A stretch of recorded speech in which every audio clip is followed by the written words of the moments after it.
Please don't even call back. I don't need your love. I got my life on track.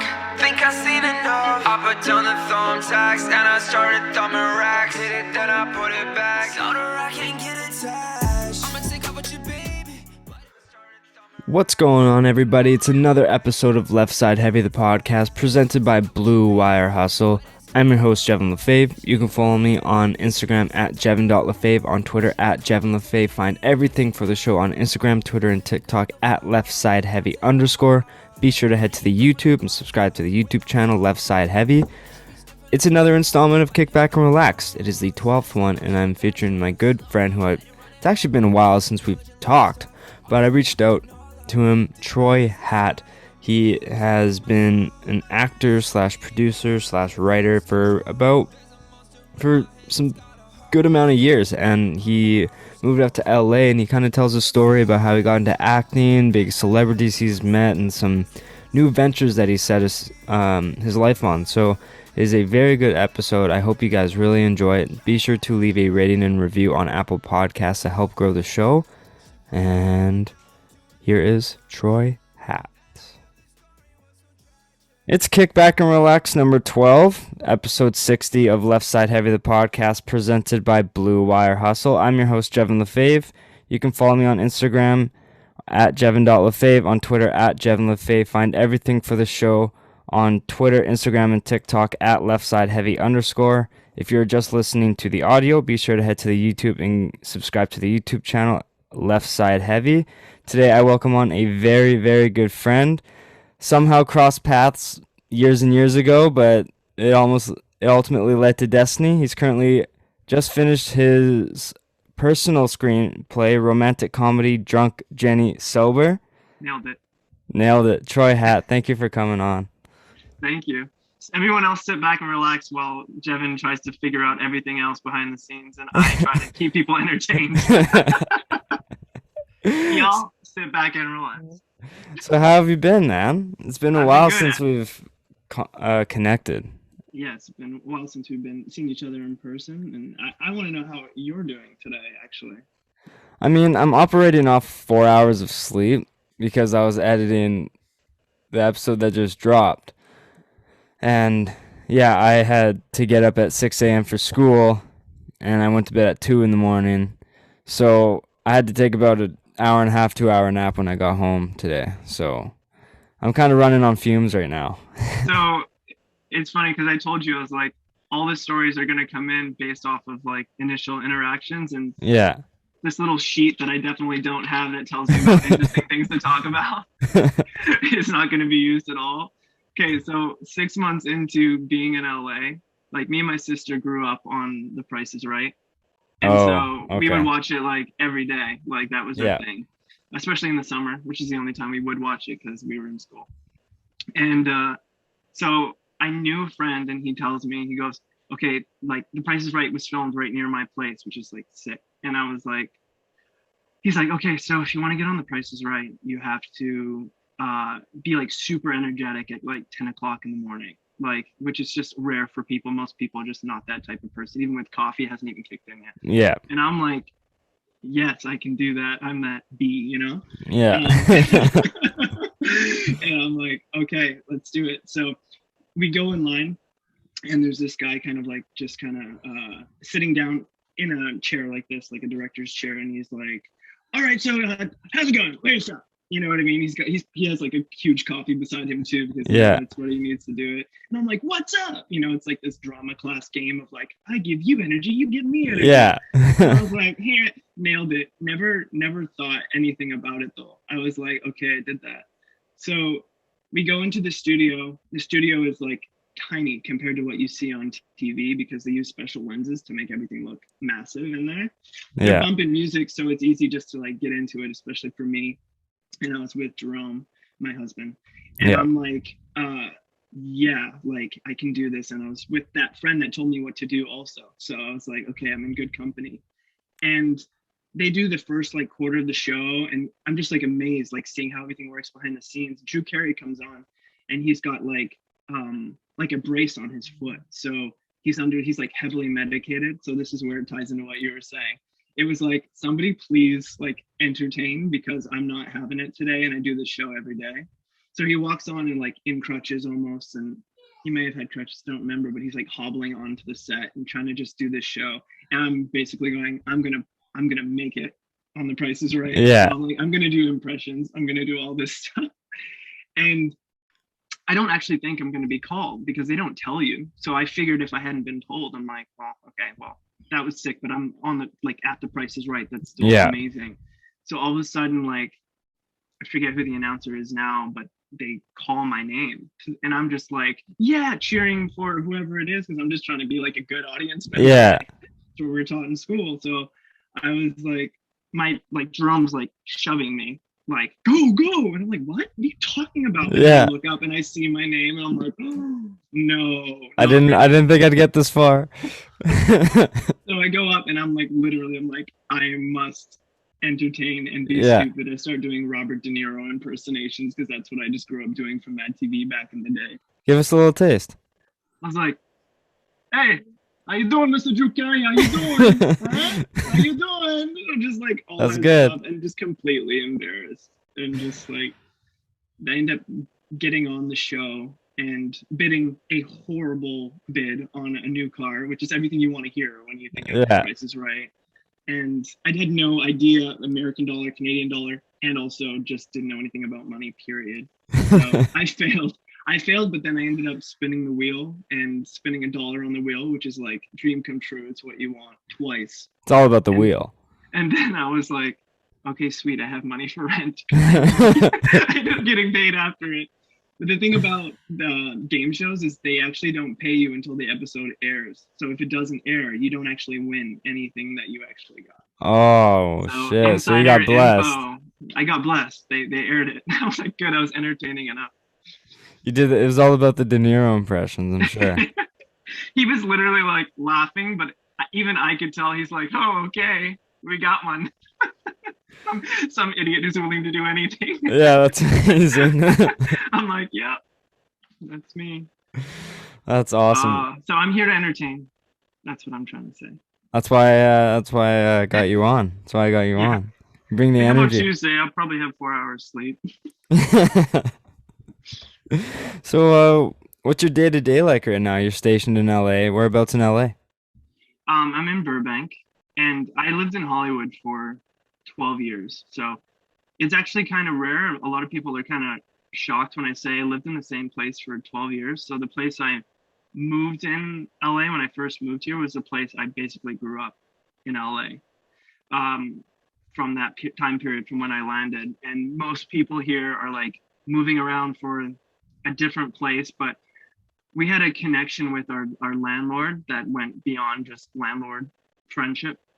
Yeah. And she actually like helped us through all our ups and downs and trying to just survive in Los Angeles. So it was like, in fact, we can't move anywhere else. We have to stay here. This is the best place for us.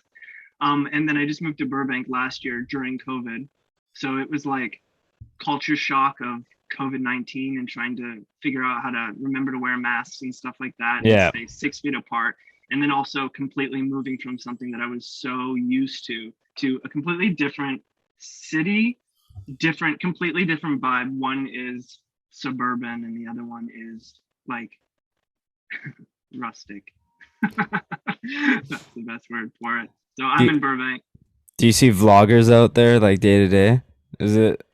It is that type of thing. See, I see like YouTubers, I would say, because I just, especially like the people that I knew when I was on social media a lot more, like Cameron Dallas and stuff like that. Oh yeah. Like I've seen people like deliver food to him, or I've seen Jack Black like walk down the street and nobody bugging really? him. I'm like, yeah, like we'll get into that because that's kind of my favorite part about just talking about the industry is just being in LA and also being like super observant. And I've never, like 13 years I've been through the ringer here, and I still will get just as excited about seeing somebody that I grew up watching and be like, those are my like favorite stories. But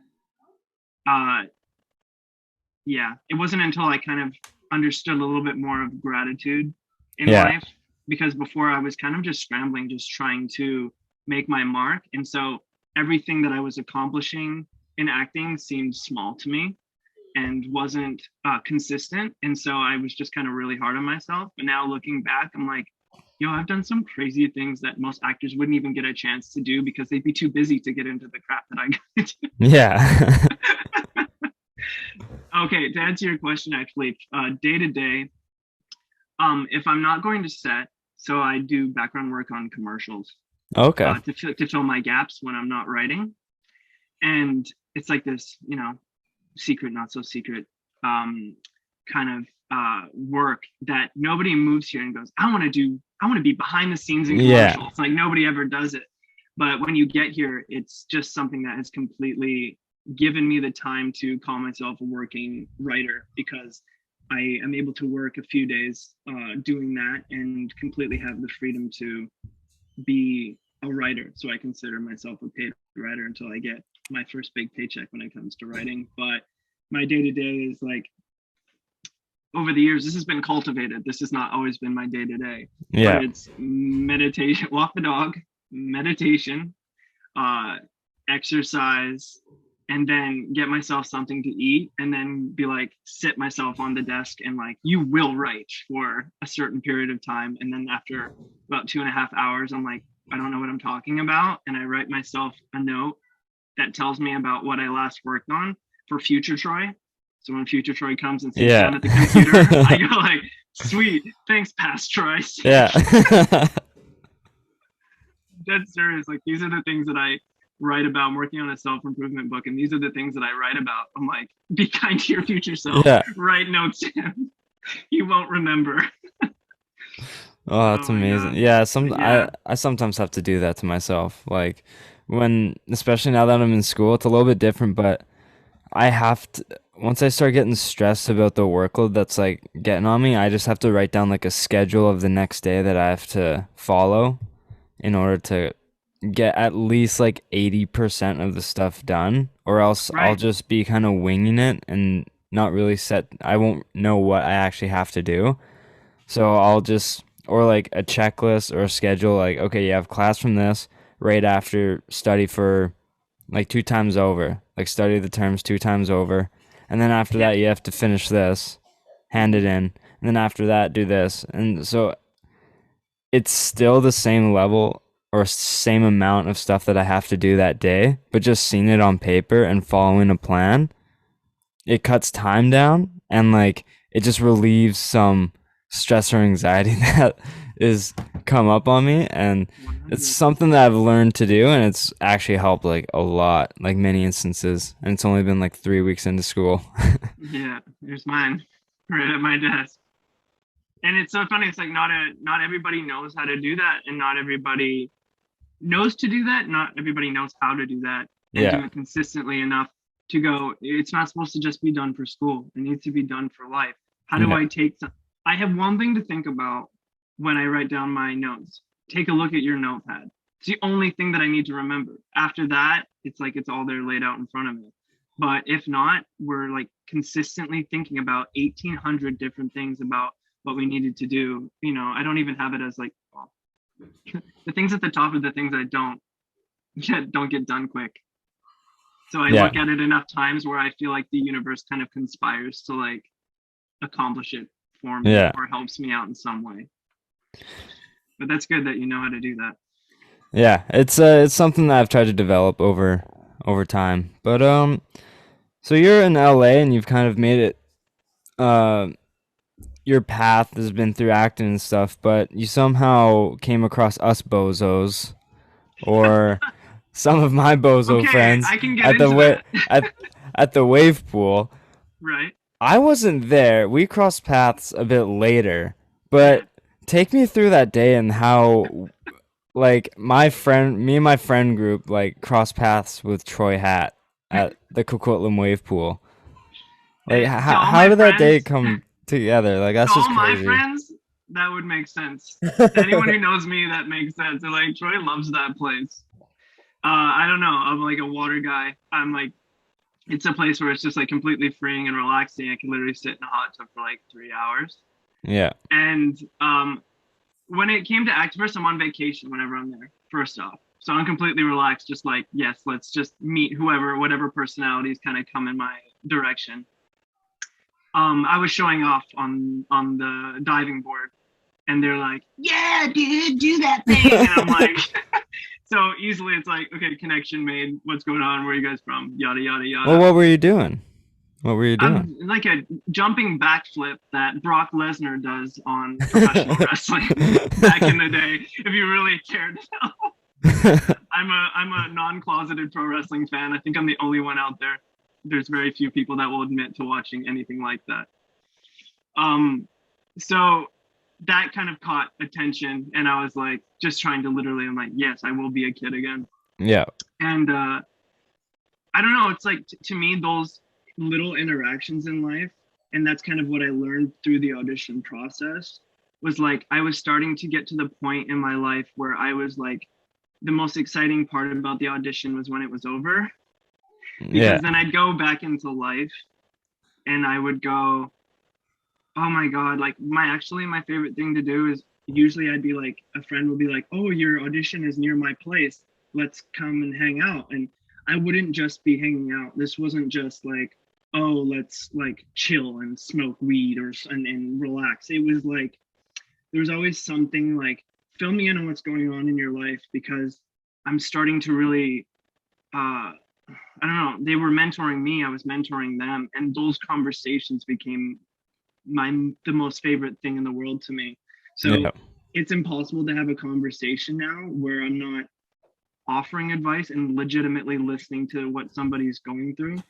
And that's what cultivated my friendship with Liam, was because it was like, yo, my girlfriend's ... or something was going on, and I was like, hey, let's go. And I always, back in the day, I was always looking for distraction, because I was annoyed that my acting career wasn't taking off the way I had envisioned. You know, I had done so many amazing things in the process, the way I envisioned wasn't going on. So my next idea was like, I'm just going to be on call for everybody. And it actually is this huge distraction for me that wasn't always healthy, but it was something where I felt useful.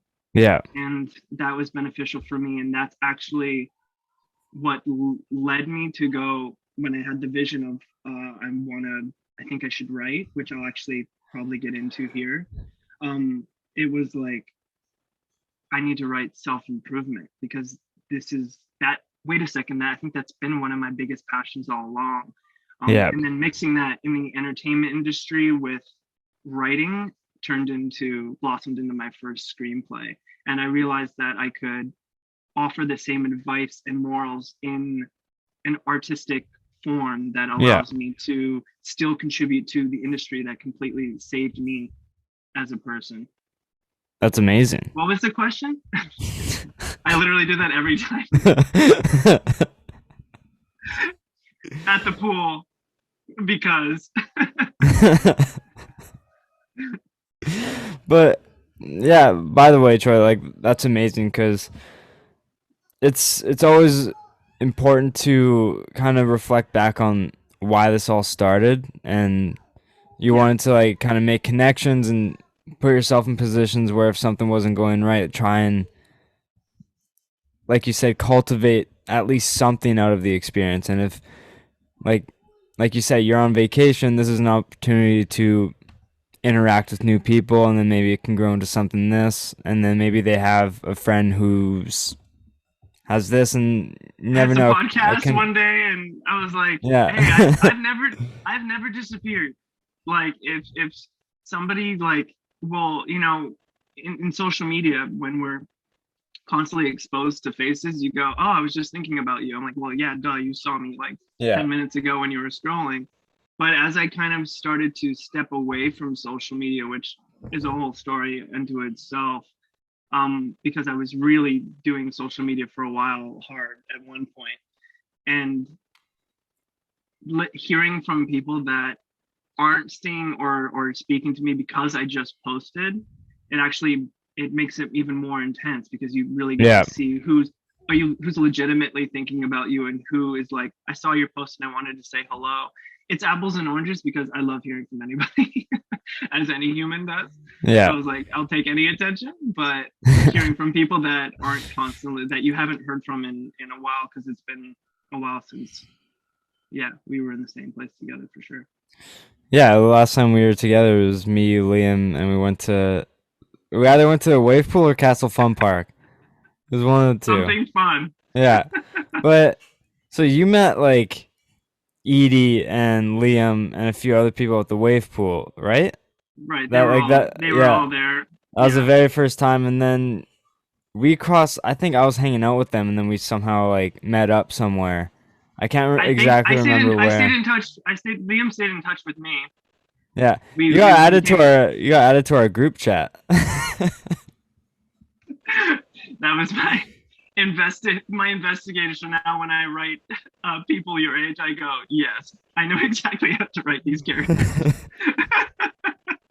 I'm like, and let me log off. This is enough. Yeah, I just remember in the group chat because I don't think I like. Yeah, I wasn't there for the interaction, and the next thing you know, I'm looking in the group chat like a couple days later, and I see this Troy guy talking, and I'm like, who is this? And I feel then like it's like, I think of like The Outsiders. It's like the older brother who comes in and teaches these, like, talks to all these guys about life and stuff like that. yeah, Meanwhile, is going through their own situations and strife, and then somehow they ended up like commingling, and the people that survived that friendship, and then you just like, all of a sudden, all these years passed, you're like, whoa, okay, yeah, so these somehow this was how everything was supposed to play out. So immediately when you're like, hey, want to do the podcast, I'm like, of course I want to. Let me see what's going on with my schedule, what's the right thing to do, and all that stuff like that. But I'm like, yeah, I'm like, first boundaries first, and then let me figure out how I'm yeah, gonna for sure. approach this, and what do I have to say about, because originally you approached me just on acting, and I'm like, I have so much to say on it, and at the same time I have so much other stuff going on, but it's all from the same, it's all about being involved in the entertainment industry of Yeah. Los Angeles, and the right stories come out through just conversations, which to me, the variable of who I'm going to meet in a day and what's going to come about is what's always been the most exciting to me. Well, speaking of the entertainment industry and acting and writing screenplays and behind the scenes at commercials, like what kind of got you into that, like from the start? What inspired you to get into acting and just that art? Okay, well, first off, I was a guy who didn't hate commercials. I was a guy walking around singing all the jingles from the commercials back in the day, and like, I'm Yeah, testing for Cocoa Puffs and stuff like yeah, that. Like, just doing, if you know me, it's like I'm always just doing voices. It just, I don't know, brings me joy. Um, and so I started out like when I was 11 years old. Here, I'm trying to think of, this is the best way to start. I would go to my cousin's place, and he had all these movies that my family just didn't have. So I yeah. would go into, my parents would be like, back in the day, they don't smoke anymore, but they're smoking cigarettes, they're having beers, they're playing 70s music like Patio Lanterns and stuff. And it's Great my song. their best friends. Nice, I'm glad you know it. Okay, so it's their best friends, but they're my aunts and my uncles now. Yeah, That's how I refer to them. And so my cousin had all these great VHS tapes. And so actually, like, in the back here, I have like the VHS tapes that he used to have in VHS form. And it was Back to the Future, E.T., Batman, and then like Jurassic Park. Yeah. So the classics, the classics. The Spielberg classics, and Tim Burton, and yada yada yada. But when I was watching those movies, I was like, I was in it. The room was dark. My parents are having fun, and I'm like in the zone, and I'm escaping whatever it is that I'm going through at the time, which turns out ended up being a lot. And I that's what initially got me in. So I take a trip to Disneyland, which is, to me, is just amazing because we're middle class family. Being able to go to Disneyland, some people never get to go Yeah, in our position, and getting to go to Disneyland was huge. So we did Disney and Universal. There's a special effects show at Universal Studios at the time. This was '98, and we they had the Back to the Future was part of the special effects show. And so now I'm like coming face to face with like the thing that I love and then seeing it in person. And then there's a part of me that's, my brain is still trying to figure out what the hell this all means. But my dad gets asked to play Doc Brown in a sequence where the clock turns around and it looks like he's been fried. My sister does this like terrifying psycho scream from back in the day. And I get to go in this DeLorean and pretend to make out with this older woman who's supposed to be playing my girlfriend, but they just picked her at random. And I'm like, wait, do you really want me to kiss her? I don't freaking know how this stuff works. Yeah. So after that, like, it was like LA, like I love being there. I want to go back. And it wasn't, I did musical theater, yada, yada, stretch. Then it became my sister did background work. And then I started to find out, and it seems really odd, man. I don't know if it's just the curtain's kind of been pulled back more, but when I was growing up, I just didn't know that these actors and actresses were like people that were just like us, that were wandering around, all that stuff. It took me so long, I feel like longer than a kid would even realize, before I was like, wait, this is what's going on, this is how all this is done. So my sister kind of paved the way to do background work. And then I did like background work really initially and was like, okay, now I'm on set. So I got approached after I was doing musical theater, and I was doing this musical called Grease that of course everybody knows, but I was doing Grease, and somebody told me that there were some agents that were scouting and I didn't understand that. It's like, well, I'm doing musical theater, why are they scouting for TV again? It's like two different mediums. I didn't really understand it. And they chose me to go to this audition. I auditioned for them, and they were like, okay, cool. They kind of snickered back and forth, and they were like, well, I don't know about theatrical, which means I don't know if you can act, but you have a cool look. Let's put you in commercials, and gave me a ticket to an acting class. And I was like, oh, great. So he basically said, I don't know how to act, but I have a cool face and good energy, and I'm polite and will do what I'm told, and got to the audition on time. So I'm dependable. And so from then on, I literally went, you know what, if I just do commercials, like, I'm set. Like, I never thought I would be doing any of this. And that progression turned into, I'm auditioning for one-liners. If I just get like one line, like, that's sick, I'm set.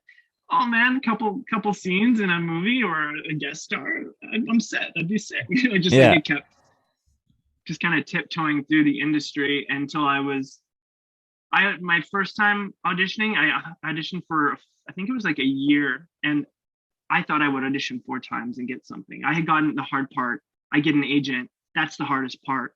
4 years. Oh, sorry, for what? I don't even know what I'm talking about. I would get like 4 auditions, and then I'd be like, okay, I'd be set. Yeah.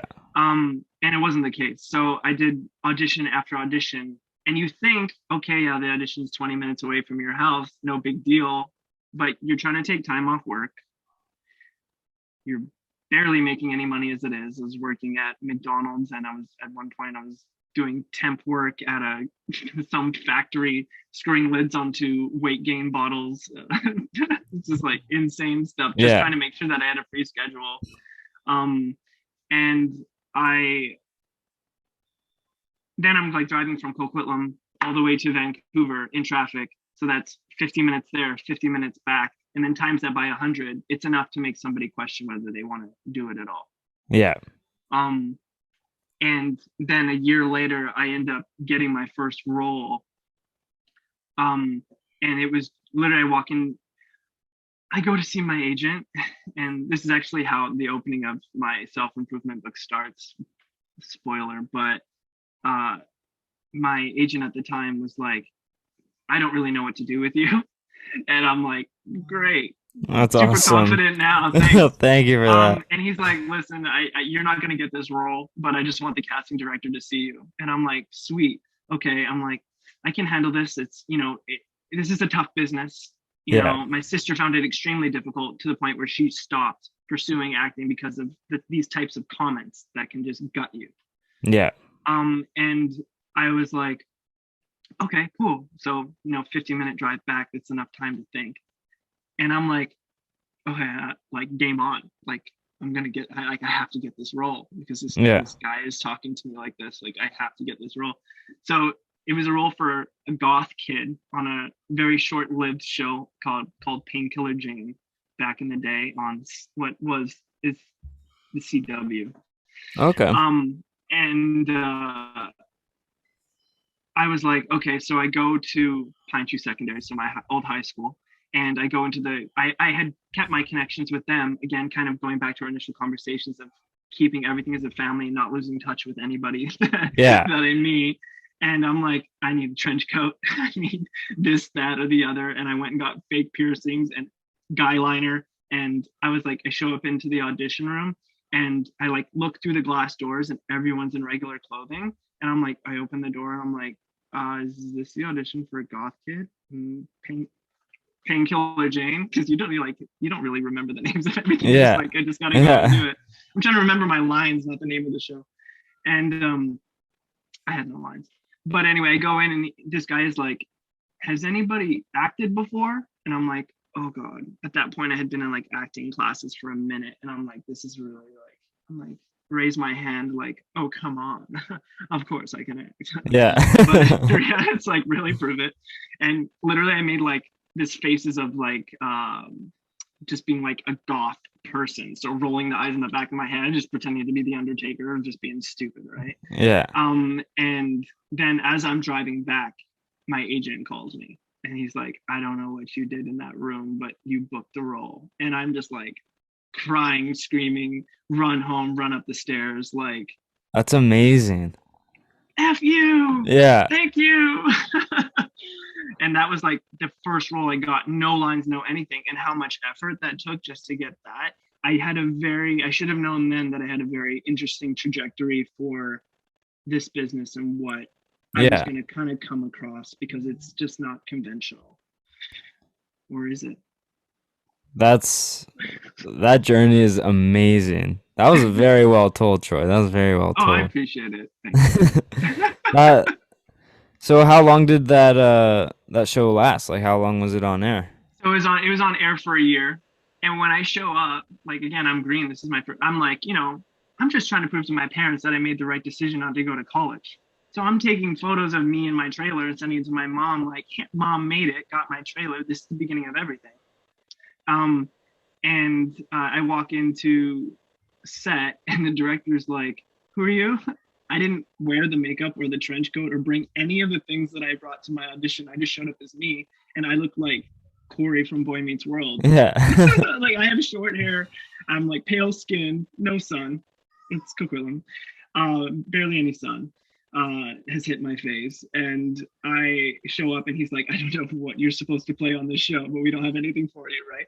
But no, I'm like, I didn't bring my stuff. And he's like, got this French accent. He's like, just to let you know, next time bring all your stuff, huh?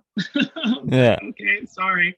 So they are forced to use all their stuff I had done a wardrobe fitting, so I figured they're giving me all my stuff. But the fact is I showed up not authentic. Yeah. And they were like, what's wrong with you? And yeah, there's a lot of weird drama that was happening. The director was having a lot of difficulty just managing what was needed to be done for the day. But it only ended up lasting a year. Actually, the lead on the show was the girl who was in Terminator 4. That was it for me. I was like, yes, you were in something that I watched as a kid and are somehow attached to Arnold Schwarzenegger. Through the lineage, I'm like, yeah, I basically met Arnold Schwarzenegger. Yeah, like, pretty much. I was feeling, yeah. So then I was like, it didn't matter to me. And I was just went back to acting classes and was like, well, I need to do better so someone actually gives me a chance to say something on screen. Dear God. Let that happen eventually. So what was like the day-to-day to that show? Like, you go into each day and one day. Oh, it was just one day? Just one day, man. All those auditions, and it was just one day. I go back to the audition circuit, back to trying to figure out who's going to give me an opportunity to do one thing. Wow. So the things that I did get were monumental. If anything, I was like happy to be. I'm trying to think of what I worked on, but I was doing background work at the time because I was like, oh, I just want to at least be connected to the industry in some way, shape, or form, and not have to do the restaurant job, which isn't even, they were really nice to me, but nobody wants to hear, hey, I know I'm supposed to work tomorrow, but that's not going to happen, or I need to leave at 1. They have to love you. Yeah. And they were pretty nice to me, but still nobody wants to hear that. And managers like, hey, I'm going to support your headache. And again, it just adds to the pressure of like, you want to book this role because your manager let you go out that one time. And that wasn't the case all the time for me. It was rare. What are some of the commercials that you have done? So the biggest thing that I shot when I was in Canada, so I mean, I did pretty good considering that I went from 2000 and I started in 2006 was probably when I was auditioning. And by 2008, I had left LA. So when I think about just even a 2-year time period, when I really think about it, I'm like, oh, I did pretty well for myself. So I did, as a whole, I did 4 different shows. And then the biggest commercial that I booked there was just before I left. And it was for Prairie Milk. So Prairie Milk. It wasn't even a Got Milk commercial. It was Prairie Milk. And it was like, but it was such a big campaign with a casting director that was doing some of the big commercial castings. And someone gave me the opportunity to be the lead in the commercial. And so I was like, okay, and I missed out on McDonald's, which is something that I've always wanted to be a part of because I had worked at McDonald's for 4 years. Yeah.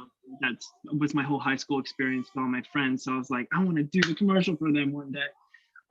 So I get put on hold for like the McDonald's commercial.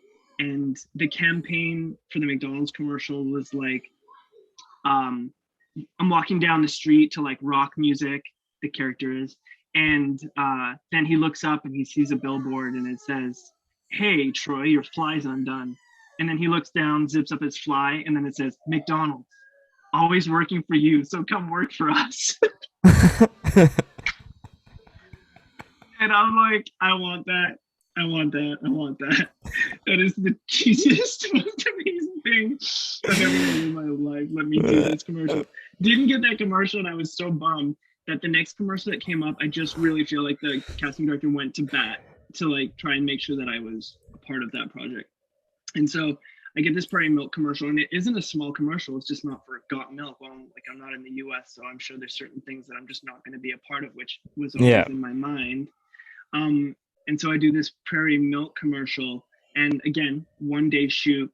They actually had a computer screen with somebody, I don't know if it was like a friend of the director or maybe even the director himself.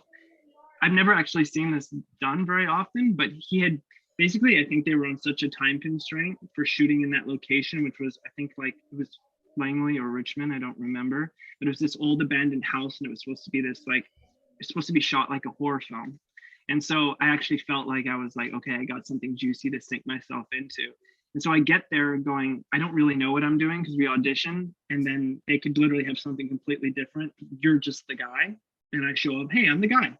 And they're like, they show me this computer screen, and it's basically the whole commercial already shot with somebody who doesn't act. He's not an actor. I mean, he was fine to the point where I was like, I better get in there and do my thing, or I'm just going to use the one they shot.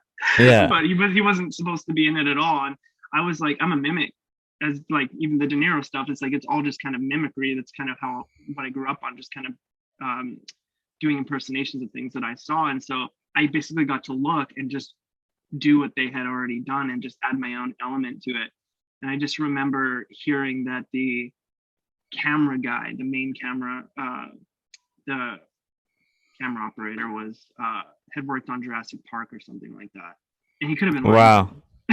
He could have very well been lying to me now that I think about it. But I was like, okay, like you've made it. That's it. You're done. Prairie Milk. Yeah, Prairie Milk. Ding. And then the commercial ended up getting traction because they were only airing it in Alberta, Saskatchewan, yada yada, prairies. So it wasn't airing here, but it was airing in the movie theaters in those areas. And I have some family over there, so they were showing me that it was airing.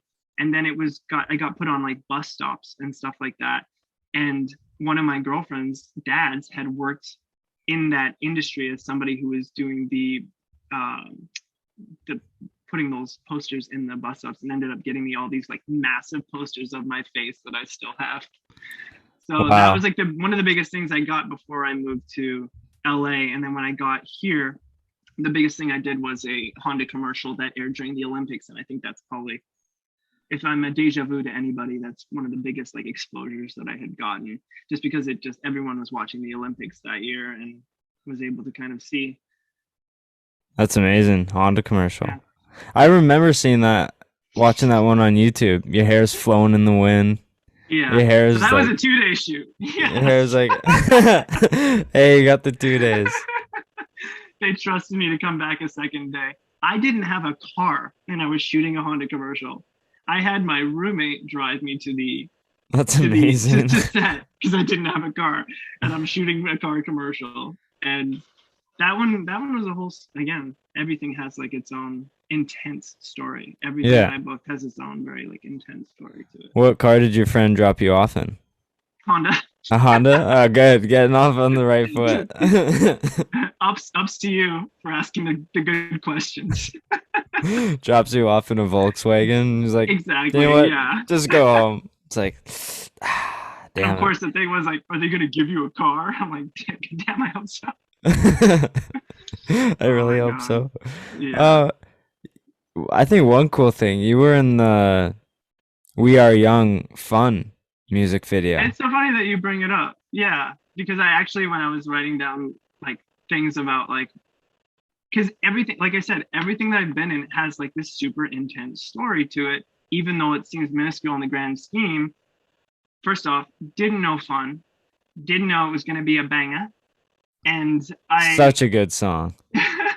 So we get to, it's one of the, at some point or the other, it was like one of the most downloaded, I don't know if it's like the most downloaded music videos or watched on YouTube, but it was like, it's up there as like one of the music videos that so many people have seen. And my story about it was so unique because I was doing background work and on the Fun music video, and we don't know what it's for. All we know is that in order to shoot it how they shot it, which is everything's moving slow motion, but the song is going at the correct pace, when you get to set, it goes, tonight, we are young, we are young. They have it going as fast as it can, and then everyone moves in regular pace, and then when they slow it down, the song's going at the correct time. So we didn't know that they were, I won't say we, I didn't know that they were doing that. So when I hear the song, I'm like, oh, this is a cool song, but it's kind of fast. Like, it's kind of a sick song, but I don't know if it's gonna listen to a song at hyperspeed. So that's where I'm smarter than I was. It's hard to sing along to. This is tough. This is a different approach to a song. Yeah, again, I didn't know the group at all. I mean, to me, it was their initial hit. So I have a couple stories. What I wrote down, actually, I have a couple stories of two people that I worked on that weren't hits until like 2 weeks or however long after that the music video aired and the song came out. I'm like, that's the song. Yeah. Why is it so slow? So music videos are often really long days compared to, of course, TV will have long days, commercial can have long days, but music videos like a guarantee. They're going to shoot as much as they can with the artist in 14 hours. And sometimes they will go over that, which is insane, but it's, well, I don't know. So if you see the music video, you obviously watched it. They're throwing stuff at us. There's pies, there's cakes, there's things are being destroyed, there's powder. So what do me and my friend do? We're trying to not be seen in this music video. Literally going, okay, let's not be a part of this music video. They're not paying us more to have stuffed cake and stuff going on. Yeah. So we go 10 hours skidding around, trying to not, like, want to go get a burrito? Yeah, I don't think anyone will notice that we're gone. Oh my gosh. And I'm like, the amount of stuff that they would do in certain videos and stuff, I was like, okay, this is too much. I'm the first person to raise my hand normally, but when it got intense, we just got smarter. We're like, I can see where this is headed. They're paying us such and such money to do regular stuff, but looks like it's going to be intense. And so we skirt around probably to like the 12-hour mark. We do some minor things here or there, but finally they call and they're like, hey, who can swing a bat? And I'm like, I'll do it. And they're like, okay, quick, come here, you're the guy. And all of a sudden you're like, okay, sweet. And so normally, if we were under SAG rules, which is the union, it would be considered a stunt to stand on some slippery surface and swing a bat while they throw crap at you, just trying to hit. I actually have the behind the scenes of that video, and I'm like, oh yeah, it's about as intense as I expected it was, but it was going in slow motion to me. And they make me stand on this bar top that's been soaked, and they're like, oh, are you okay? And I'm like, yes, you are going to say you're okay because it's happening. Like, Yeah. this is happening. And they hand me this bar, which is completely black. We're in this darked out bar, which means when I swing, I don't see anything. Yeah. And so they're like, okay, we're gonna huck a few things at you, and so just kind of like take your best swing. Yeah, I played baseball for 8 seasons as a kid, but was I currently playing baseball? No. But I was like, all right, let me do this. Like, I can swing a bat. Like, so they throw cake at me, swing, hit. They throw something at me, miss. Throw something at me, miss. Throw something at me, miss. And I'm like, they don't want to hear excuses, but I'm like, hey, listen, the bar is black, and I can't say what? The bar is what? Oh, never mind, forget it. Okay, just throw something else. And they end up just like hucking this watermelon, and because in slow motion it's cool, but in reality I just nailed the watermelon. So they throw it up, and I'm just like, and everyone goes, oh, and then the director's like, oh, that's gonna be good. Yeah, it's gonna be it. And so as much as everybody had spent 12, 13, 14-hour days filling in the scenery, the one part where they used the whole shot, or a few of the parts, one of the few parts that they actually used was me like swinging this thing in slow motion, nailing this watermelon. And I'm like, yeah, it's in that music video, but the actual story to it is so much. That's amazing. You think people audition, you think people are like, yes, I need to be in this music video, it's going to be a hit.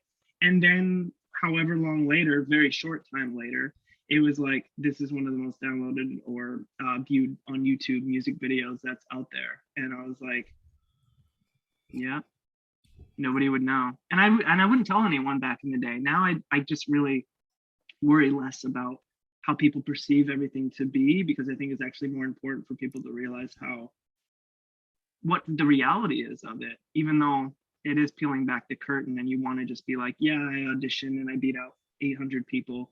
We have those stories. I have those stories too, but that's not one of them. That's such a cool music video to be a part of, because it was so unique compared to all the other music videos that were out there. Like, just the concept of it is so different. The slow-mo, everything is so random and not really related to the song itself. I mean, there had to be a reason, besides the song just being like a great anthem, there had to be a reason that people viewed it as many times as they did. But I mean, I just was watching myself over and over again, and I didn't do that many views.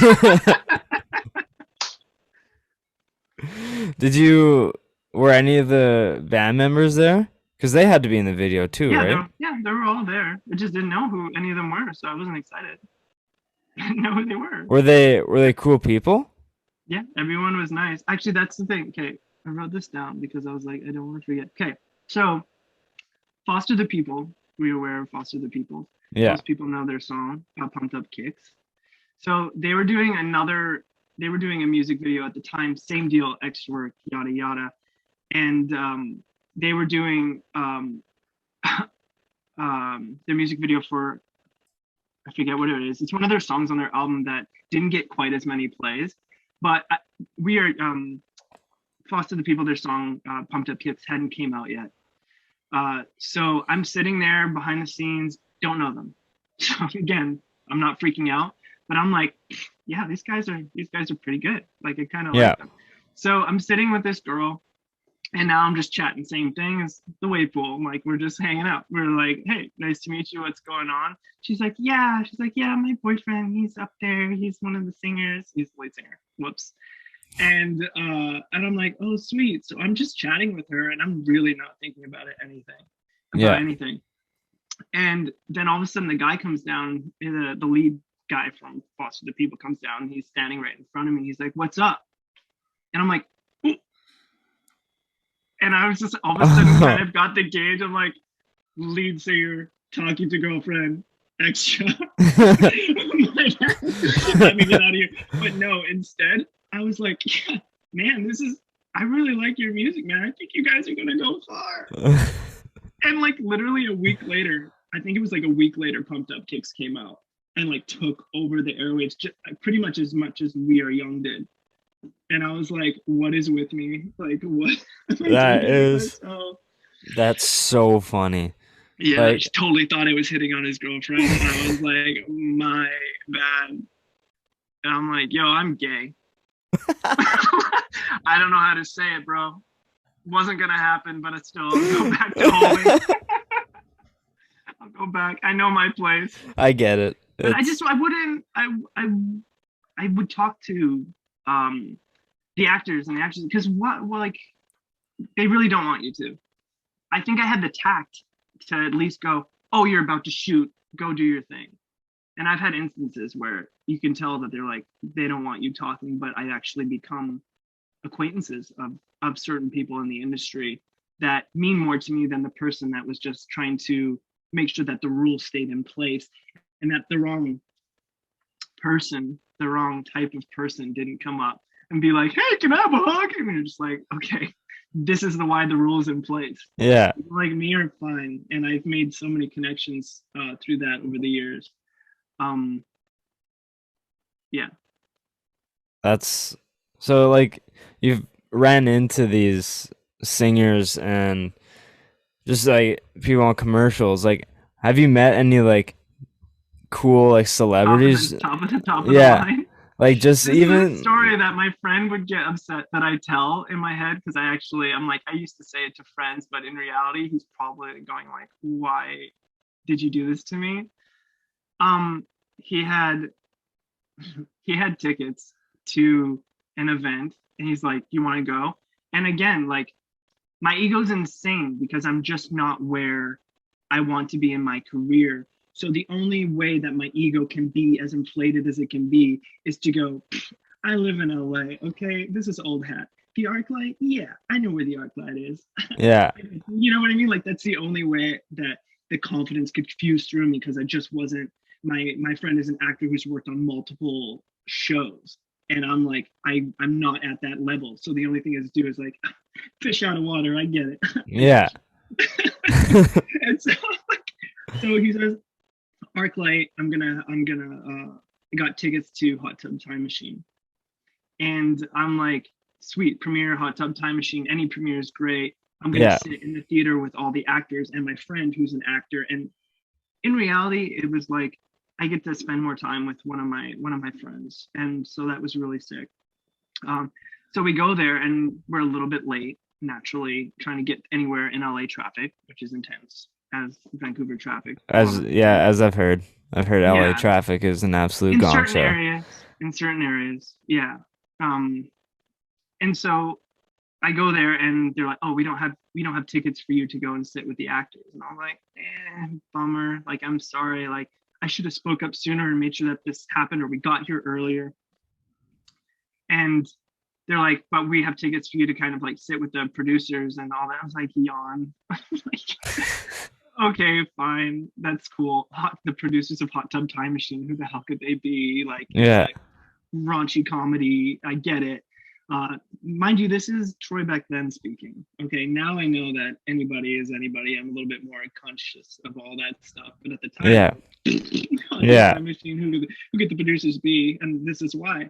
So everyone is going upstairs to go and hang out with the actors. we're going downstairs with the producers, and so the juxtaposition of like everyone were going up, we were going down, so Yeah. is like too much to handle. So we go there and we get in this line, and it's bougie, it's premiere. They want it to do well, so they're serving us popcorn. They want everybody to enjoy the movie. It's all part of the expense. And we're standing in line, and I like look over and I look up and I see Katie Holmes, and I'm like, huh? What is she doing here? Yeah. And then I go like this, and I'm like, oh shit, it's Tom Cruise. I'm in the same place as Tom Cruise. Oh God. And I look over at my friend, and my friend is like, don't you dare. Don't you dare. Okay, I promise I won't do anything. I won't say hello because, they know me. So we go and I'm getting like chills talking about it because it was so monumental to me. But we skirt around and we get into the proper line that's going into the theater after we grab our popcorn and stuff. And the line is taking forever to move. I look over at my friend. I go, I'll be right back. I'm going to go talk to Tom Cruise. So I walk away from him. I doubt I even looked over to see if he was okay with it, which I'm sorry if he's hearing this. But I was like, I have to. Because maybe for sure another time. But for sure, right now. Yeah. So I walk over and I'm like, hey Tom, not even like Mr. Cruz, no tact, just like, I don't know if in my brain did all the calculations of he's not going to turn around unless it's formal. Yeah. So I say, hey Tom, and he turns around and I like shake his hand. And he's got this huge grin on his face, just the nicest freaking guy, and just thank you so much. And and then I was like, oh, Katie, you're gorgeous. You're beautiful. Like, don't discount it. Don't discount it. Like, I'm here to see you too. But Tom Cruise, you married him. You get it.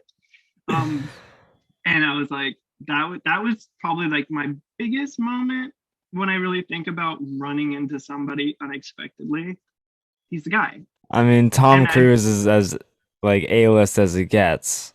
To me, when it comes to a legend of the cinema screen and the star, there are people that are somewhat comparable, but for somebody, like, you start going into other genres, you start going like Spielberg, you start going in other different areas of the screen. And then there's people that, it's like the George Clooney's that you don't see walking around all the time. And Brad Pitt, I've seen him walk through the studio and all that stuff. I mean, still, it was like, Brad Pitt's like up there because, again, he's a star too. Yeah. But the other one was, I was probably drove like one street up from my place onto Melrose, which is a major street, so you will see people there. And again, I was lucky enough to like live right in that area where it was quiet, and then you walk up, and then it's like this busy street with all the, youngins. And I'm driving. I don't know where I'm going. I don't remember where I was going, but I look over and I see some guy in a motorcycle, and I was like, Keanu Reeves drives a motorcycle. What if it's Keanu Reeves? That's Keanu Reeves. That is Keanu Reeves. What? And I'm like, Matrix, speed, like, let's go. Like, Matrix is enough for me. I don't care. You don't have to do anything else. And I like roll down my window because I am that guy. And I'm like, Neo! And he's like pulls down his visor and he's like, what's up, man? And I was like, what's up? I love you. Well, that's amazing. Thanks a lot.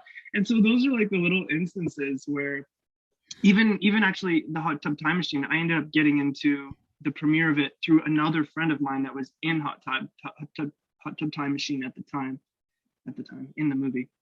And he ended up getting us, and there was like Michael Cera was there, and John Cusack was there. Like, there's a few people that, I don't know, I'm a huge fan of movies, so I was just cool to be around these people. Michael Cera's so funny. So good. I love Michael Cera. Hey, how's it going, man? Yeah. I was like, sweet, what's up? Him So, and This Is the End. So funny. him and He Superbad, everything, man. Yeah, super bad. He's one of the guys where it's like he plays roles like perfectly. Like he's casted in every role that he's in. Like It's the people that are hard to replace. yeah. Like you don't know too many people out there like them. When I was acting, that's who I would get compared to because I was always just kind of like the awkward, kind of unsure person, which Yeah. is exactly who I was when I was auditioning. So that's what I would go out for and get very close to getting some of these major parts, but never quite hit the way that I was expecting and hoping to. When you And was met never supposed to when I think about my life Tom Cruise, now. just a tiny man. The tiny man. Sound like fat bastard. The tiny man. Look at the tiny guy. Oh, great man. Great movie. Yes, I saw Katie Holmes and then I stood on my tippy toes and I saw him. And I hope he never hears that I said that. But it was real, dude. And it makes the story, and I hope that he's cool enough to understand how funny that shit is. Because You're it just is like funny. you're just I like did. He's like, you're yeah. talking to Katie Holmes and you're like just like on top of his head, just Moving on. Cut this interview. uh, AirPods out. oh No, man. I love. He knows. I said it and then didn't wash my hand for weeks. But switching over into writing, Yeah. you said like that you're doing this more than the acting gig, and just kind of take me through the whole experience, the decision of committing to the switch over into writing and kind of how it's gone so So far. I messaged you privately that I was like, my biggest passions have become self-improvement and mental health. And because that's what led me to the thing that I feel like I was destined to kind of be a part of in the way that I was. So when it came to acting, I did not see myself contributing to the industry in any other way. I attempted to write in a few instances. Once when I was 8 years old, I was always writing and creating short stories and bringing them to family reunions, and everyone's, oh, that's cute, and all this stuff. And I had things to say. I mean, the thing that I wrote at 8 years old was please stop smoking. So I was kind of like, my parents were actually pretty cool because in reality, I was basically telling them to stop smoking. Yeah. At 8 or 9, I don't know how old I was, but I was young AF. And then really quickly sometime at 22, 23, I was trying to write and I felt a moment there, but when it didn't go anywhere, I was just like, boom, okay, not enough success for me. I'm out of there.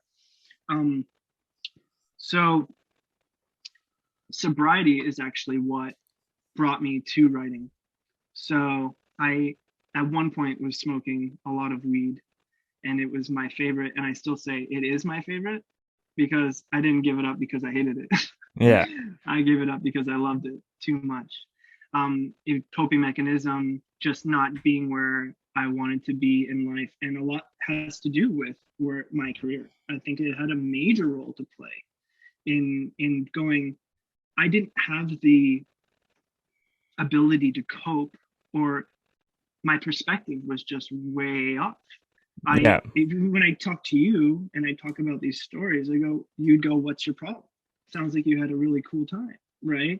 But when you have something else you envision in mind and it doesn't go the way you want, I found a way to cope, and that's where I went. And it wasn't that long, but it was enough to kind of having these dark moments of just kind of like, I don't want to be around. I feel like it would be better if I wasn't. Personal life, happy in my marriage, not happy anywhere else.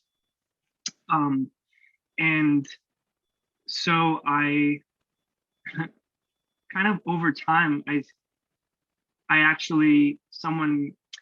confessed that I just was not where I needed to be. I was just Yeah. completely lost. I was going, I'm auditioning, I'm not making enough money. I'm on a work visa. There's green card that needs to happen. I hear this ticking clock of like, you need to be this successful by this point if you're going to be able to stick around and do it. all of these calculations and no notepad dictating what it is I should be thinking about at what time. Just completely just messed up in the head. And so I go to a girlfriend of mine that is the owner of a somebody who sends us out on our extra work, and she became like a spiritual friend of mine. And she is like, here's the 4 agreements, you should read this. And I'm like I need a blunt, I need a $25,000, I need a hit TV show, I need this. I don't need a book, but bless you for even trying to. And it started to become this thing where it's like, well, you keep saying you want help, but you're not taking the help. So I took the book and I put it in a drawer that I see every day, open every day, but it's just there. And I'm like, I'm not reading a book. I barely like reading. I read biographies and I love them, and then I put them away and I never read them again. So I read the 4 agreements. I don't read the 4 agreements. It's completely collecting dust. And 6 months later, same thing. Talk to my friend. I'm having trouble. I feel like I'm smoking too much. I'm sneaking it just to smoke as much as I can without affecting my relationship. And he hands me 2 books, and I'm like, you're kidding. Like, why do people keep handing me books? And this one's thicker than the original book. The 4 Agreements is like 100 pages long. It should be an easy read for anybody who's looking to improve their life and just go back into the fundamentals and collect themselves. Well, he gives me this book that is loosely spiritual, loosely uses Christianity and science to help somebody kind of get over the hump. And I'm like, yo, this is too much. I'm going to ignore the scripture and just look at the science of it, because that's not where my head was at. I believed in something else, but it was all too much for me to handle at that point. And he goes, okay, I want these back when you're done. And I went, crap. So the difference between the first book and the second book, and second and third book, is that he forced me to be accountable. And so I finally read that book. And in that book, there was just something about, it just said, every day is an opportunity for you to start again. And here's the science as to why your brain rebuilds when it sleeps. You don't need to carry everything over from everything that you've experienced in your life, and you can just start fresh. And for just a moment, all the weight of everything that I was thinking about that had on my shoulders completely lifted off. And then I went on this massive hunt, and I went to the 4 Agreements, to the Power of Now, to this, to that, to this. And I was just reading as much as I could while still smoking, so I would basically go, okay, have a coffee, read, I'm present, I'm conscious, I'm learning all these big words. I've never felt so intelligent in my entire life. That's enough. Easy button. Just smoke and would chill, and it's good enough for me. One day, a day came when I smoked, and it was actually taking me away from how much I was enjoying my life. It almost like it fogged up something that I had cultivated that was so amazing. And I was like, goddamn, I'm like, I know exactly how to quit. I'm like, messaged my family, who had no idea that I had an issue, and was like, I'm gonna quit smoking weed. And they're like, sounds like a good idea. Yeah. if you have to say it. And I didn't want to at all. 2 months go by, I go, okay, I think I found enough balance. Let me smoke again. Go, you're addicted AF. The minute I smoked again, I literally went, oh, that's why you're addicted to this. And I was like, before I could even speak, that's the first thought when I smoked weed again. No wonder you're addicted to this. And I was like, shit. So I did one of these and was like, I don't know why, but something was calling on me, especially with all the wisdom that I was gaining from the books that I was reading that were coming to me. And I finally quit. 4 months later, I'm like doing everything I can to kind of cope and get used to just being more present and not having what the world has, which is a very specific thing that says it's the end of the weekend. You get a break from life. And taking that away from yourself takes incredible courage and is extremely scary. And you have to have a good reason in your heart as to why you want to make life more difficult for yourself. You have to kind of be called to it almost. And most people who are out of control do have that calling, but they have to sit long enough to hear it. And so I was having a bath, reading a book. That was my way of coping. It was like everything just quiets down, and my brain is busy but focused on something. And that's the healthiest version of myself that I can think of. And I literally hear, "Why aren't you writing?" And I'm like, "What? Like what? What?" And I hear it again, to the point where I'm like, I have to voice it. I have to Yeah. say something. And I'm like, I hear that, I hear that, I hear that, I hear that, I hear that, I hear that, I hear that. It's like, it's so clear. I never gave myself an opportunity to hear it that clearly before. So I heard it. And I dried myself off and went to the desk and opened up my dusty ass laptop with Windows XP and a shorted out cord, and was like, okay. And I did the same thing, the list. Let me take everything that I know I can talk about, everything that I've talked to about with my friends, everything I've talked to about with acquaintances, everything that I've learned over the past, concentrated over the past 3 years, that has gotten me to the place where I felt like I was okay letting go of my favorite thing in order to get to, I don't know what that thing is. And when I started writing, I slowly started to realize that that's what I was meant to do. And I didn't show anybody anything for 8 months while I just kind of worked. I had a lot of freedom. I was somehow just able to pay my bills and write a majority of the time. So I just wrote and wrote and wrote and wrote. And finally, my husband, who is a writer and a director and a producer, I was like, "Can I show you something?" I literally drank like 2 cups of coffee because it was like, "Get out of you will Yeah. do this." And I read it to him. He's like, "You're a better writer than me." And I was like, "You're hard on yourself. You're a better writer than me." And I'm like, "You're hard on yourself. Yeah. You're good." Not true at all. It isn't true at all. And I was like, okay, it's set. Like, I'm writing a book, and then also I am a writer. And then I slowly started just plucking out and finishing things that I had started years ago, that I had just started, and was like, just to stay creative and stay busy. And I was like, okay, I have to do this. That's amazing. Like I did it. that. I'm proud of you, man. Like that. I appreciate that. As a friend to a friend, you're hearing this for the like, first time, by the way. like that. Like that takes a lot to even just admit. Like you, Humility. like deep down, it's like this isn't the way to live. But and like just to come to the surface and be like, okay, no, like this has to stop. It takes a lot, and you got it done, and now you found a new love that you've like. Why haven't I started this earlier? Yeah. And seems like you're killing it, man. I mean, your husband says that you're already better than him, so so it seems like you're off to a Everyone good around him's start. like, eye roll. Yeah. Not true. How did you His meet writing- Jerome? How did you meet His Jerome? writing. So this goes back to our initial conversation. The project that brought me to LA connected me to the director of that film.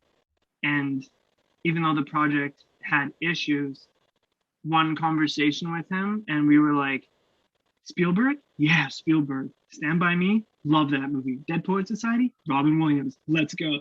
And it was just a very innocent connection, to be honest. It was just like, I was in acting classes, and when you're in acting classes, it turns into this very like closed, I mean, they call it a black box theater for a reason. Yeah. And it becomes your world, and you want to get grittier and grittier and grittier and grittier, that sometimes we forget that there's beauty in the filmmaking. And as much as I love independent films, because there's films that I love, but when it comes to Spielberg, I'm like, that's the OG. Like, Yeah. the guy, they say Spielberg can direct all these other movies, but nobody can direct what Spielberg can. Nobody can quite get done what he's capable of getting done, in the time and the expense and the performances and the longevity. So when I connected with somebody who saw me and I saw him, and it was like, this is great. And then moved in and like completely moved to LA going, oh, I have a friend and this is it and this is happening. And we were friends for years with just like a purely on a friendship level and till it wasn't. That's awesome. Yeah. I'm happy that you found something that you're more like confident going forward with, because that like the a different mindset changes everything, right? Like, not to bring it to me, but I was doing general studies at Douglas College, and I was like, I finished the second semester, and I'm like, what did I just do for 10 months? Like, I just kind of wasted my time. No Like, such thing. and I'm like, why am I'm not gonna do this again. So I didn't really like, I just worked part-time over the summer, and I was like, not even that, like I took a year off just working at a pizza shop, and I was like, this isn't really It's not it. the Like, yeah, goal, man. so It's so not I the got goal, man. so I got a full-time job landscaping, and then I figured that I wanted to go into sports broadcasting, so I took a part-time course. Because you know, construction and then sports Yeah, broadcasting. came to fruition. I'm like, yeah, no, this is what I want to do. So I started this, and now I'm in radio school. So, well, yeah, I just like, yeah, I why am I taking general studies? Like, I took economics, and I wasn't paying attention during class. It's I what took you do. Yeah. So it's just like taking the time to like find out what you want to do is like really important. And I'm glad that you found something that you like are more confident doing, because that can change your whole life around. I was not enjoying the pro. I swear to God, I meet people that audition and they're like, ah, yeah, another audition. It's cool. And I Yeah. get auditions and I'm like, oh, it's taking me away from what I really love doing. And it just happened enough times where I haven't closed the door on acting. I honestly think it's impossible. I realize now that I can't take something out of me that I didn't put in myself. I am a performer by heart, Yeah. and that's how it will always be how I am. So I can't, even if I said I quit acting, it's impossible. I'm not the person that makes that choice. So I found something that I enjoy every day. You find something you enjoy every day. I'm not as triggered to find coping mechanisms. In fact, I find other things that I want to give up to give space to what life has in store. And I'm really happy that you found something that you're enjoying doing today. And there's 18 different things that you could be enjoying doing today too. And we're Yeah. starting to figure out as a collective that we don't need to just be known for one thing. I used to laugh at like Kevin Costner because I'm like, why is he in a band? He's a movie star. And it's Yeah. like because he's a human being and Yeah. he wants to sing and maybe he doesn't want to do a singing movie and Yeah. he wants to perform in front of a live crowd instead of people that literally aren't allowed to react when he does something awesome. Makes sense to me. But you know, even hearing your story, I go like, nothing is a waste of time. Yeah. I didn't waste time as an actor. I didn't waste my time auditioning because the only thing we're here to do is to gain wisdom. We're only here to experience and to spread love. So if we're not doing that, it's not what I meant to go with it. That But that's truth. yeah. So it's like it's literally there's no such thing because I see the worst decision you can make is no decision. If you're sitting there on the couch and you're unsure about what it is that you want to be doing or could be doing, you're spinning your wheels and driving yourself crazy. But if you go to Douglas College and sit in front of a classroom for 8 months and try to keep your eyes open, you're gonna know what you don't want to do, Yeah. and it's so That's much clearer. So there's no waste. it's like the quotes, like, you miss 100% of the shots you don't take, or the answer's always no if you don't ask, like And that stuff be like too. that. So it all makes sense. It all makes Yeah, sense. yeah, But it all comes together. I got some questions that I ask everyone on Oh, cool. Kickback I'm Relax. terrified. But just quick, I want you to tell everyone about your romantic comedy that you wrote, or Okay. the show that you wrote. Yeah. So I've already shared in this segment that I'm sober. I don't smoke. I don't drink. Um, it's just a personal choice. It's better for me. But when I wrote Drunk Jenny Sober, that was actually not the case. That movie sprung about as something purely creative. I was working in a place that was not fulfilling me creatively, and I started working on a screenplay based off of a title first, which I think is kind of interesting because they're like, I think the story is a little bit cooler that way because I feel like most people will scoff, why are you writing about such an important topic, as people that are sober or struggle with something so deep, but you can kind of flip it off as, oh, you just thought it was a cool title and then you wrote a movie about it. I also went through it. Yeah. So, and somehow I foreshadowed myself going through it. So that's kind of what makes it more believable and the story more interesting because it actually cultivated out of my creativity and I manifested something that I ended up going through myself. So we were sitting around with some friends.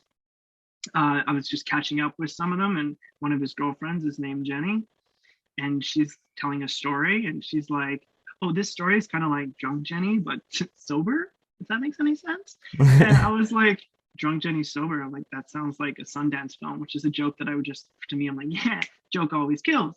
Yeah. I'm like, "It sounds like a movie title," and you go, "Yeah, sweet." And because I was so wanting to be creative, I was like, "Yeah, let me finally do that. Let me write a movie based off just the title." And at the time in the restaurant, there was a girl that I was working with that had came into work and was like, "Oh, I just had the worst date. This guy, like, he was too nice. I want someone who is a little grimy and a little this or that." And I'm like, "She's never gonna find love in those places." And I know that in my heart. That's my character. Let me take whatever she's going through and write that scene out, and then let's build from there. And that's what Drunk Jenny Sober kind of came to be. It's about a girl who is just about to turn 30 and she starts reflecting on all the decisions that she's made. All her friends have made great decisions about their lives and applied themselves, and she's completely lost, staying up late, drinking wine, watching Netflix, and serial dating with the wrong people, sleeping with Lyft drivers, and going like, "Wow, what are you doing?" Not based on me, thank you very much.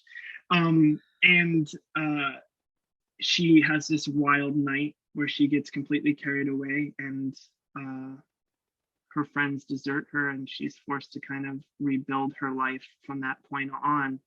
And if anything, as I wrote the story and as I go through iterations of the refinement process, mostly, if anything, the feedback is like, just put more of your story in it, because when I started it, I wasn't part of that journey, and now I get to kind of explain my journey of both relationships, because there's a person that is skirting around her who is the best for her, and that is in tandem with my relationship, because I was looking everywhere else when the right person for me was right literally in my house. So that kind of is part of that story too, so that I just keep infusing it. So I'm about to dive back in and add a bit more juice to it, but the screenplay's kind of finished. And so now I begin the process for the first time of kind of shopping something around. And I didn't always feel comfortable. I knew I had acting talent, but when you go into an audition room, you are proving to them that you're an actor, and then proving to them that you're right, and then hoping that you have the right look for those two elements to actually come into place. Yeah. And being someone who's mixed race and is harder to fit into a mold and a category, I'm Black, French, Spanish, Native, Mexican, like all these different things. And they go, "Well, we need someone Black." And I'm like, "Well, I can be that person for you, but we need somebody that everybody knows is Black, when they flick through the TV really quickly." "Well, I'm sorry, I don't know if I can do that for you, but maybe I can take some other role." "No, we need this, we need that." Kind of like that scene that you posted on Instagram from, what's that show called again? I only because you put me on point, I don't even remember right now. As you're saying, I'm like, what's it called again? And I he's like, go look it up. Yeah. Please do. I'm gonna say it starts with an R, just because you put me on the spot. But now that I get to shop something that I feel wholeheartedly has all my artistry and all my kind of wisdom thrown into it, I feel a lot more confident shopping it around. The Upshaws. The upshot, I said it starts with an R. That's great. Let's see. Question 3. Which Dixie chick? No, come on, man. You gotta ask a question we can all understand. Let's keep it fair. There's black people in here too, besides us. And the curly haired dude in the back that's trying to pass. What up, bro?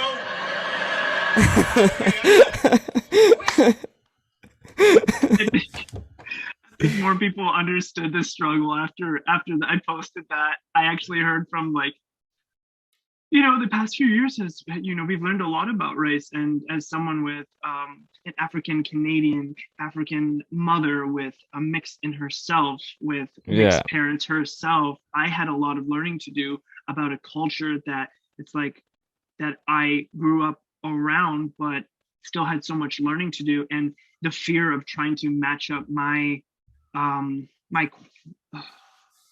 my knowledge with what was happening in the universe. I was just trying so hard to kind of play catch up, and somewhere in between. First off, that was shot in 2018, and it only came out on Netflix somewhere in 2020, maybe 2019, but it was basically 2 years, and they held it until they wanted to post it. And then it's one of those few instances where it blows up enough where there's not too many other characters in that show besides the main cast. So it's one of the few instances where they give somebody else some kind of exposure.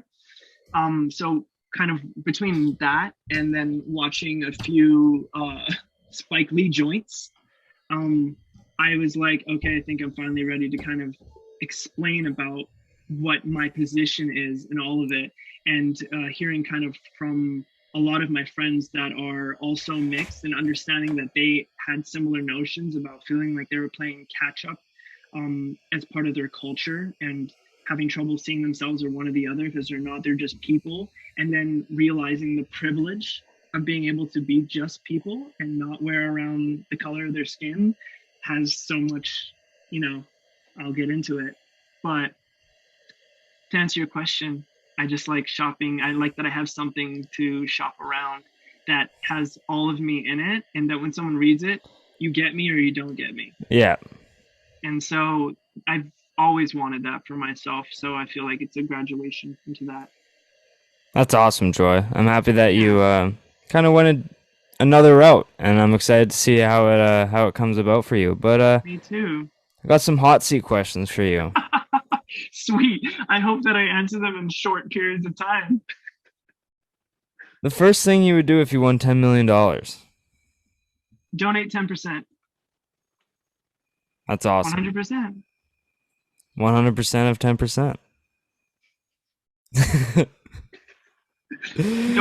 Don't look at me for more of an explanation, or else this thing is going to be 16 hours too long. Next question. Most embarrassing way you've injured yourself, minor or major? Emotionally or physically? We'll do physically. Physically. Don't think it was a birthday. Might have been a birthday. I went to a trampoline park. And again, like I said, I had to show off. I had no choice. So I was like, yeah, like I used to go to these parks all the time. Let me show you what I can do. Hanging out with one friend, I would try and show off and be an idiot or try and entertain. Imagine like six of my friends or something. We were all there, and it was like, you're gonna get destroyed. Yeah, I can do this into a pool. Ask William. So I do like a triple flip into the foam pit, and I just hear this crunch. And I'm like, oh no, like I did something. And honestly, like I may have done something really bad. Like this isn't good. And I walked out of there completely okay and was like, I'm too embarrassed to admit I shouldn't have done that, and got caught up in trying to entertain people. So I went back on the trampoline, which is definitely not something you should do with a neck injury. And you looked at me like a parent. God bless you. I And I they teach you about proper procedure in that class. Anyways, so I continued to jump on the trampoline and bounce around, and I'm like, ooh, okay, I think I'm good. Except my neck's a little warm. Yeah, in shock, maybe much. Yeah, yeah. probably. My cousin's in town, so probably, yeah, that's exactly why. Not even done. So I go home, go to sleep. When I wake up, I cannot lift my neck without using my own hands to lift my neck up. Oh And no. I'm thinking like, this is it. Like, this is it for me. My cousin's in town, so I'm trying to like show face, but also I'm like, I can't lift my neck. Like, did not have health insurance. Thanks, Trump. Just kidding. No, it wasn't even that time. But I didn't have health insurance at the time, and so I was like, oh my god, either way, I have to go somewhere. And I Yeah. went to some place and it was closed, and then I was like, I'll just walk it off. So Oh my. I iced it, heated, aspirin, iced, heated, and glory to God. Like after a couple days, I slowly started feeling a little bit better, but definitely part of my routine to like stretch and to make sure that I'm stay ahead of things. But the mobility and the ability that I have to just move my neck is 100% a miracle, and helps me to know that there's something else out there, whatever you believe, looking out for me, because it shouldn't have happened. In fact, I have this weird experience where I go, maybe I died. Now I've figured out my life and I'm on the other side of it. That's crazy. Anytime you hear a crunch is like just a little worrisome. Just a little worrisome. Someone has a video, or they've deleted it off their phone, or it's gone corrupt, but someone recorded it. Next question. What meal or food can you not live without? You want food? Donuts? Donuts? Big donut guy? What's your favorite flavor? Jelly, just a jelly donut. Jelly donuts are Yeah, classic. So my mom used to we used to go to wherever we were, Save On or whatever. We would just get like jelly donuts. So it just became the thing. And now there's no donut flavor that I hate. Donut flavors that I don't like as much, but I wouldn't turn away a donut. donuts are Food is like ramen, sushi. ramen's Like all good. these. Yeah. Donuts never. Sushi's amazing. Sushi's Okay. amazing. Yeah. Recency bias. I didn't feel too good after my last bit of sushi, so Oh yeah. playing a little bit of recency bias there, but I love sushi. Yeah. What celebrity do you rate as a perfect 10? Oh, I hate you for that one. I hate you a lot for that one. Let's say Timothy Chalamet. because Okay. I think all around performer, good in an interview, up and comer, getting all the roles from everybody, and is also attractive.